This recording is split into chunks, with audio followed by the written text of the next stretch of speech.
we're about to go to our first break. So this guest, he's going to bring us into that break. He's speaking on the First Amendment. And I'm very glad we have him because he has some very controversial views on 9/11, the New World Order, the secret, the shadow government, all these things. And I guarantee you, if you see some of the stuff he's worked on, like 9/11, Loose Change, Fabled Enemies, or some other stuff, you're going to be like, this guy is like conspiracy theorist, flat out, controversial. But you know what? He's speaking on the First Amendment. And this country is great because it allows people like him, whether you believe him or not, to say what he feels is something you should know. And as someone once said, the First Amendment isn't about protecting popular speech. Popular speech doesn't need protection. It's the unpopular speech that the First Amendment was written for. And this guy is an epitome of, I hate to say what many, well not as many as used to be, we call unpopular speech, Mr. Jason Bermas. First I want to thank Gigi Bowman for putting this on. I know how difficult it is to get people to come to these things, support these things. Firsthand, I've done a lot of them, I've been involved in organizing. It's not easy, guys. None of this work is easy. You know, the majority, if not all of the people that are going to speak at this event have really, traveled the road less traveled. They're down that road, and it's not an easy thing. And when I'm talking about the First Amendment, I mean, I was originally going to come in here and talk a lot more about citizen activism. And, kind of like the documentary films I make, people like Luke Radowski, who's out in the hall right now, somebody I've known for over a decade. And to me, I don't have a lot of heroes, but this guy is my friend and my hero. He has approached some of the most powerful people on the planet, whether they be government entities, corporate entities, and asked them very poignant and tough questions. And not only him, but he started an organization where people have done it globally. And he was actually very, very good to me and allowed me to use two of the clips from other We Are Changers confronting Ted Turner in the documentary we're going to show about 10 minutes of. But it's later in the doc, those things. But they're amazing confrontations. If you haven't seen them, they're on YouTube, they're in the film. I make all of my films and release them day one for free for everybody out there on YouTube. So if you don't get a DVD copy, that's okay. Please share the link. If you do get a DVD copy, make copies, hand them out, have screenings. That's what I'm trying to do.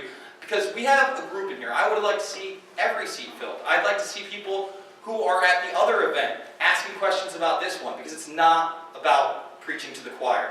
Now, before I set this clip up that we're going to watch, I want to talk about something that happened earlier in the week.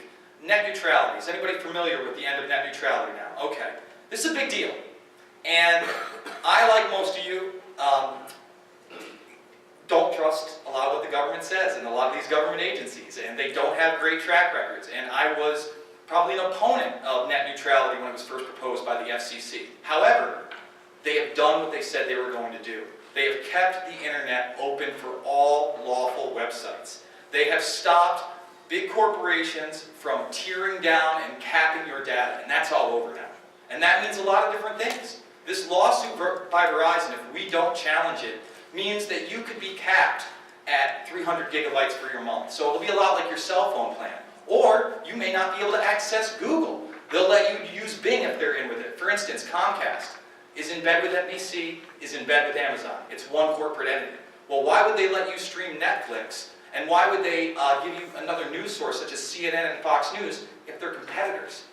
And all of these corporations probably don't like the Infowars.coms of the world, the IntelliHub.coms of the world, people that I've worked with, We Are Change, people like Danny Panzella, people like Gary Franchi, Next News Networks, real trailblazers in trying to bring free media to the globe that matters, real media. They're probably not big fans of RT either. Abby Martin, Breaking the Set, I'm a big fan, I've known her for a long time, good friend, she does great work. And they could block these sites outright, or they could give you tiered access to each of these sites. This is a big problem. One of the things that the internet has done on a technological playing field is even that playing field. No one out there 100% trusts their news networks anymore, especially with the Snowden revelations. Okay, so more and more people are going to these alternative avenues. Well, what happens when those alternative avenues are now cut off? So I'm going to be talking a little bit more about that after this clip. And what this clip is, this is my latest film. If you're unfamiliar with me, I'm one of the guys that was part of the Loose Change team. I did a film called Fabled Enemies after that, discussing the intelligence organizations that were actually involved in 9/11 instead of physical anomalies, the ISI, the Israeli Mossad, the Saudi Arabians, the shadow government or COG, continuity of government program here at home. After that, I did my big picture documentary, Invisible Empire, A New World Order Defined. Like many of you out there, I thought the New World Order was nothing more than conspiracy theory, something right-wingers talked about, something religious zealots talked about. Well, I can assure you, it is something the most powerful people on the planet have a vision for. And they may not all share the same exact vision, but they do share a vision for global governance where they and their associates are at the top. And unelected global governance at that. So that's why I did that movie. This latest film is my first movie without a narration, without a script, on DSLR, high definition, trying to bring that production value even further and bring people in that don't know what's going on in the world. And the first section is about the Bilderberg Group, because a lot of people have not gotten beyond that right-left paradigm that has been ingrained in our brains, but I promise you, both sides of that coin are at this table right here. So let's watch 10 minutes of it, and I'm going to wrap it up, and then we're going to have lunch, okay?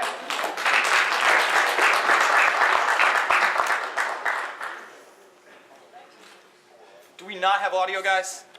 It's right here. Okay. So what do I have to hook this to? Do you have a phone plug?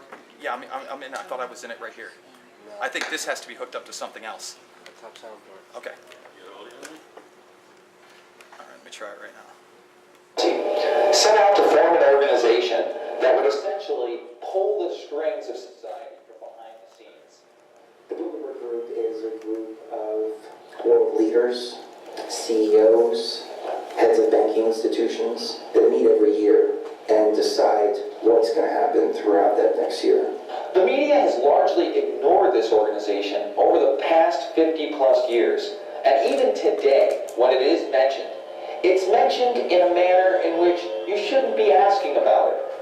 Not everyone in the media, however, is in on this. It's kind of this sense that they get of what not to talk about, what may be considered to be taboo. Well, I'm here, my capacity is a journalist, covering it for this event for the London Guardian. I remember you were sent down here, like 2 or 3 years ago to Bilderberg for the first time? 2009.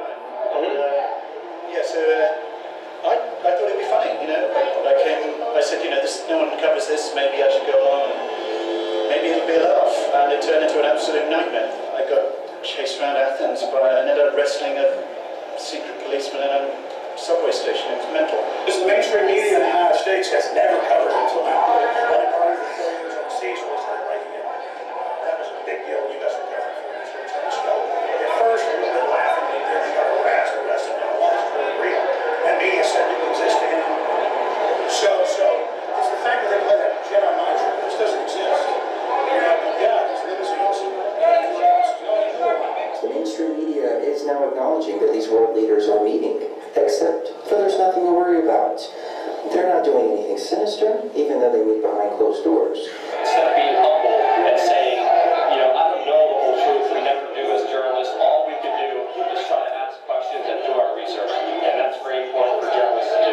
To act like you know everything, and to act like what you know is the most important thing is pretty much the attitude of the mainstream media. They kind of just sit there and repeat what it is being shown on the television screen rather than thinking for themselves. We've been programmed to believe certain things. We've been programmed to, when we hear certain buzzwords, we immediately close ourselves off to that information. The guys in here who are deciding on foreign policy, these are the people who are setting the price of gold, setting the price of oil, deciding who's going to be presidents, who's going to be prime ministers.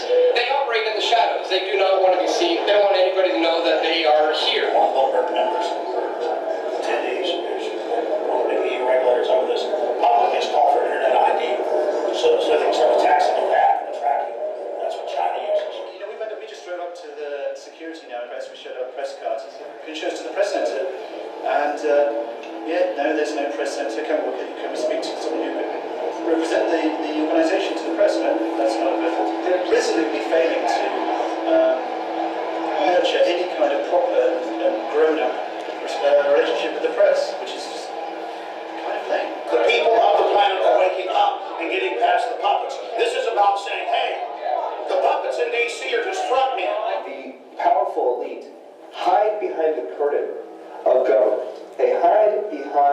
the wall, the facade of government. And really, they're just a tiny dot that control the masses. These are the shadow masters. These are the people that actually decide who runs and wins in office. Tony Blair, 2 years before, he came from nowhere to become Prime Minister, was here, basically certified. Bill Clinton, who known government, got certified 91, they fast tracked, they like it. It's on. Dallas others, John Edwards, Gordon Brown, John Kerry. Obama was here 4 years ago. Talked to our citizens inside and saw him. We're big on talking about how we can elect our leaders. Yes, we can elect our leaders, but you can't select your leaders. You don't select anyone. Your masters who own you will select who will run. That's all I want to know. Just which one do you like best? It doesn't mean much of anything. The rule of the few, oligarchy, is on the whole the most common in human history. Through a long legacy, incrementalism, and perseverance, the globalists have managed to sprinkle their people in, essentially salt their people into various governmental positions worldwide. They plan wars, they plan money inflation, they plan deflation. My estimate is there are about 30 million Americans who really need a job and who can't get one. So, depression level. This is a depression. It's as bad or worse than the depression of the 1930s.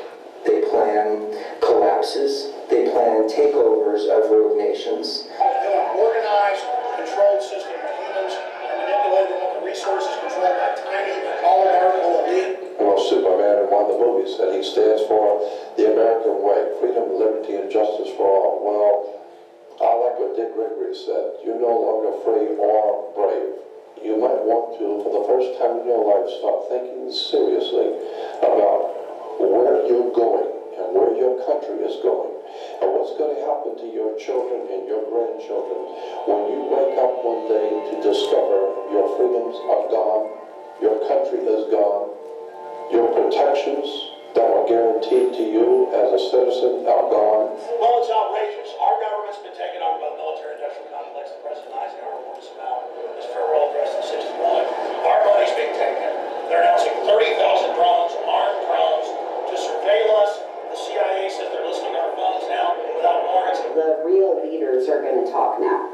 Mommy and Daddy are going to talk now. And when they come out of the meeting, it's always wars, economic despair, and eugenics. I haven't seen anything good come out of the Bilderberg Group. As the global elite are escalating their agendas, we have to equally bring up our efforts to document these events, cover these events, and make sure that the Bilderberg Group gets exposed for what they're doing inside there. The mainstream media has become less and less relevant over the years and will continue to become less and less relevant as technology emerges for you and me to bring this information to the masses, to thousands, tens of thousands, hundreds of thousands, millions. Because technology, once again, is that avenue of upward mobility that would allow somebody to challenge your status as an oligarch. Right? The Financial Times in London writer, who's a foreigner, who wrote now for world government, saying, yeah, we're authoritarian, yeah, we were secret, it's fear no good, we know best. He's here today. Only presidents here can literally say, I want authoritarian world government. He actually wrote that. He said, yes, we're secret, yes, we're authoritarian, because we know best. At the top of the pyramid, it's a neo-feudalistic fascist model that uses socialism on the ground to communalize and get people dependent. So it's like a false socialism, but the public thinks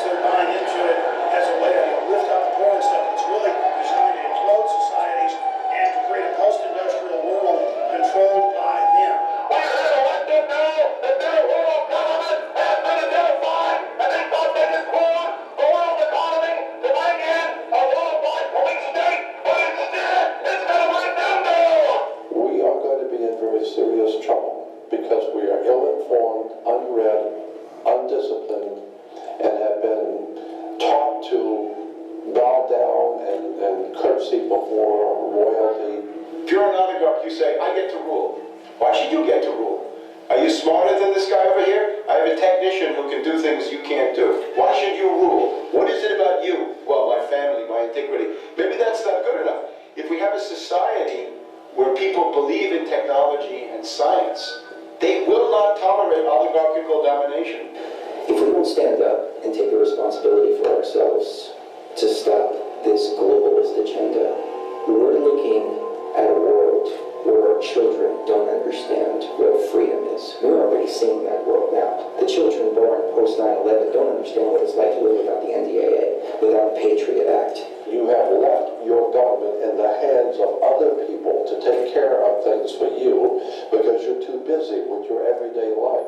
Well, when you leave your personal business and your children and your life in the hands of someone else to take care of you, they're going to take care of you all right. Whatever decision they make, they're going to take care of themselves, not you. Because you left yourself in their care, they will decide what you will eat. They will decide what you will wear. They will decide if you will have a job or not. I will decide how much you will make. And you can bet that I'm going to make 1,000 times more than you do.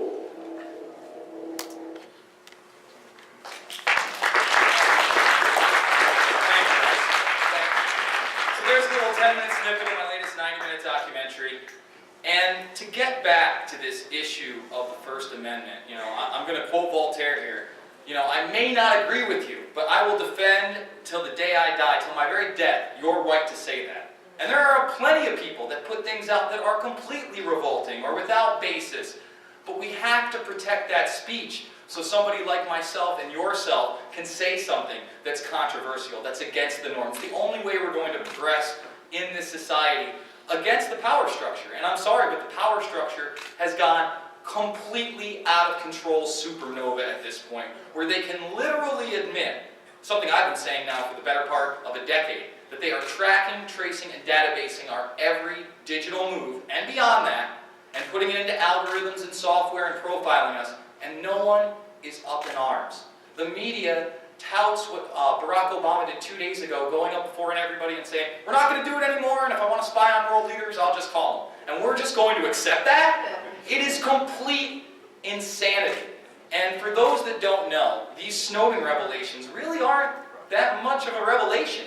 My film Invisible Empire contains Mark Klein and other whistleblowers in AT&T who blew the whistle in the late 90s, yes, before 9/11, folks, where he was setting up secret server rooms in AT&T's building that would siphon off every piece of digital communication that went through there. Your phone calls, your text messages, your internet traffic, all of it. They've been doing it for well over a decade. Look into Carnivore, look into Promise. This is software that's been openly known through congressional and Senate hearings to the public.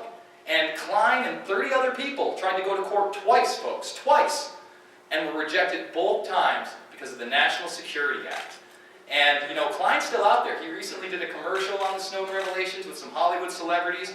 No one's talking about this, and they need to be. We need to dismantle an infrastructure that spies on its own people and doesn't have our best interests at heart. And the only way we're going to do that is by maintaining our freedom of speech, especially on the internet. And that's why we have to fight this net neutrality, because if we allow this to pass and we allow limited internet, it is literally like burning books on the global library.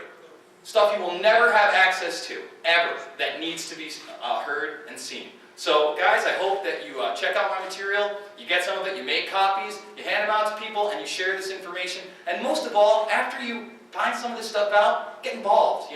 The last section of this film is what we can do, and what you can do as a person to take control of your own life. I don't expect everybody out there to be on the picket lines, to be out there doing something every day, but that doesn't mean you can't take charge of the food you eat in your household, you can't take charge of your city council, you can't go to PTA meetings and make your kids' school a better one. And that's how we're going to do it, by getting active. Thank you very much.